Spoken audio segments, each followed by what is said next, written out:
दुनिया में कई ऐसी घटनाएं घटती हैं जिन पर विश्वास करना बेहद कठिन होता है। जब ऐसी घटनाएं समुद्र या नदियों में घटती है तो इन पर यकीन करना और भी ज़्यादा मुश्किल हो जाता है, क्योंकि हमारी पहुंच जितनी ज़मीन पर है शायद उतनी वहां नहीं। आज के इस वीडियो में हम बात करने वाले हैं कुछ ऐसी ही घटनाओं के बारे में। स्वागत है आपका फैक्ट हंट के न्यू एपिसोड में।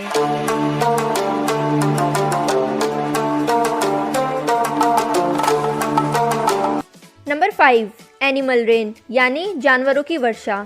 सुनते ही ऐसा लगता है कि आसमान से पानी की बूंदों की जगह जानवर बरस रहे हों। दुनिया में ऐसी बहुत सारी जगहें हैं जहां बारिश होने पर पानी ही नहीं बल्कि पानी के अलावा कुछ और भी बरसा है, और ऐसी वर्षाओं के पीछे का कारण क्या है कोई भी पता नहीं कर पाया है। सुनने में ये बात थोड़ी सोच में डाल देने वाली लगती है, लेकिन ऐसी बहुत सी विचित्र घटनाएं हैं जहां आसमान से पानी की बूंदों की जगह जानवर बरस रहे हों। सन 1894 इंग्लैंड में जेलीफिश की बरसात हुई थी। सन 1974 ऑस्ट्रेलिया स्पाइडर यानी मकड़ियों की बरसात हुई थी। 2011 यूरेनियम में मेंढक की बरसात हुई थी, और अभी हाल ही में 2017 में श्रीलंका में फिश रेन आसमान से मछलियों की बरसात हुई थी। साइंटिस्टों का मानना है कि जानवरों की बरसात के पीछे का कारण है वाटर स्प्राउट या स्टोन्स, जो कि किसी भी प्रकार की चीज़ या किसी भी साइज़ की चीज़ को आसमान में ले जाने में सक्षम है। परंतु इस थ्योरी के पीछे छुपी एक वजह का जवाब आज तक कोई भी नहीं दे पाया है कि आखिर एनिमल रेन के दौरान सिर्फ एक ही तरह के जानवर क्यों बरसते हैं। Number 4, disappearance of jellyfish. Rock island की जेलीफिश लेक एक मैराइन लेक है जो कि समुद्र के अंदर एक टनल के थ्रू कनेक्टेड है। इस लेक से रोजाना लगभग लाखों फिश माइग्रेट होती हैं, परंतु 1998 से लेकर 2000 के बीच एक ऐसी घटना घटी जिसमें कुछ सालों में एक भी जेलीफिश माइग्रेट नहीं हुई, यानी कि सभी जेलीफिश गायब हो गई। फिर अचानक से 2000 सन के बाद सारी जेलीफिश वापस दिखाई देने लगी। इन 3 सालों के बीच इनके गायब होने का रीज़न क्या है आज तक कोई भी नहीं जान पाया, लेकिन फिर भी एक्सप्लेनेशन दी गई है और इमेजिनरी थ्योरीज दी गई हैं, लेकिन कोई प्रूफ ना होने के कारण इनके पीछे की असली सच्चाई को कोई नहीं बता सकता। नंबर 3, 2012 में 20 टन से भी ज़्यादा मछलियाँ उत्तरी नॉर्वे के तट पर अचानक से मरी हुई मिली और रातों रात विचित्र रूप से गायब भी हो गई। ये घटना कैसे और क्यों हुई इसका खुलासा आज तक नहीं हुआ। साइंटिस्ट ने कई अनुमान लगाए, लेकिन किसी अनुमान को दावे के साथ सही नहीं ठहराया जा सका। इस घटना के बाद लोगों को और भी ज़्यादा विश्वास हो गया कि सन 2012 में दुनिया ख़त्म हो जाएगी, और ये भविष्यवाणी बिल्कुल सच है। कुछ साइंटिस्टों का मानना है कि वो पानी की लहरों के साथ वापस समुद्र में चली गई होंगी, लेकिन ये तट पर आई कैसे? कुछ एक्सपर्ट्स का मानना है कि शिकारी मछली इनका पीछा कर रही होगी, इस वजह से वो किनारे पर आ गई। वहीं कुछ का मानना है कि किसी बीमारी के कारण ऐसा हुआ होगा।